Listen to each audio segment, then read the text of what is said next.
Adam Taxon interviewing Daniel Greenfield, a.k.a. Sultan Kanish, about his entry for June 5th, 2012, which is called In the 16th Year of Obama, The Isle of Freedom, and this is part of the In the 16th Year of Obama series, which started a few weeks ago. Daniel, welcome. Good to be on again. Now, this is satire, parody. I'm not sure what the difference is entirely as related to this. And you're talking about the misconception of freedom, and your basic point to be is that people are embracing fake freedom as the instead of the real freedoms we have. Is that a fair assessment? Yes, it is. We've got this whole conflict over the entire definition of freedom. We've got a bizarre situation where you, in New York, can have a gay marriage, but you can't have a cup of soda. So you have this kind of conflict between government-created rights that don't actually exist, but at the same time there are major restrictions of liberty coming in.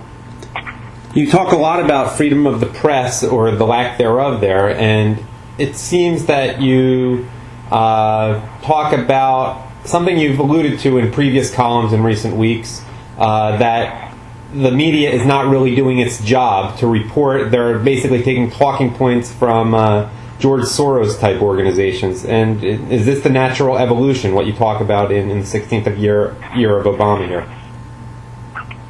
Yeah, I have an example, actually, that I'm at some point going to turn into an article of just one case where Think Progress took two quotes selectively from an article that I did, then ran that, then a whole list of media organizations, including eventually Anderson Cooper, ran with the same story and used the same exact two quotes, which reveals basically that it's not just bias, it's complete laziness. You've got Think Progress writing their stories for them.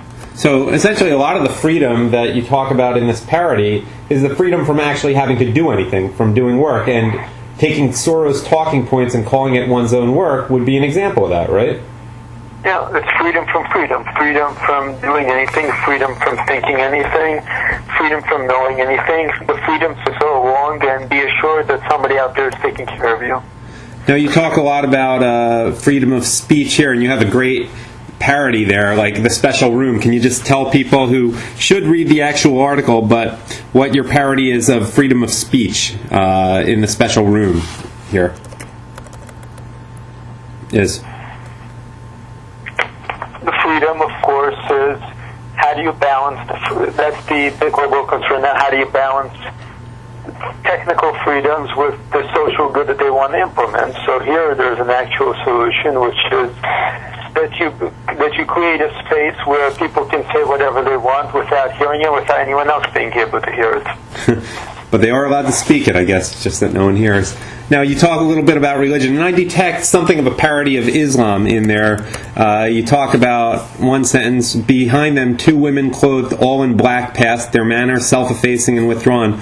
What about them, Julie asked. My dear, they are the essence of the Isle of Freedom. After all, freedom means nothing if it is not the freedom to have no freedom at all. Am I on track that you're talking about Islam there? Yeah, they're Muslims, but it's also part of the larger theme, which is the freedom from freedom. And now, I'm not sure that Islam is part of what you talk about in the freedom of religion. I detect some things.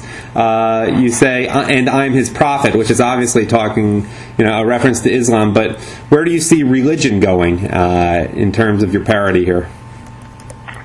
If you think about liberal clergy, liberal Judaism, liberal Christianity, you have the same idea that religion only exists in order to send out the message that we have to do social work and be nice to other people. As such, the details of the religion are completely irrelevant, and everything is just social justice, which is what essentially it's reduced to. With social justice, the synagogue is a Democratic Party, for example, so you end up with the government as the incarnation of a religion, and the actual religion itself is irrelevant except as a way of telling congregants to support social justice in the government. With the exception of Islam, which is seeing ever-increasing numbers in the U.S., I assume you mean.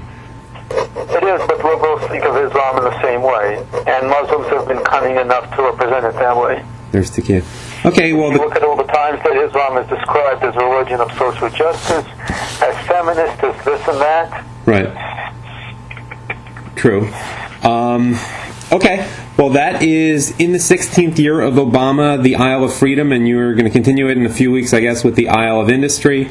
And as always, this is just a supplement to the actual column, which you can read or listen to. And Daniel's work can be found at sultankanish.blogspot.com. Daniel, thanks as always.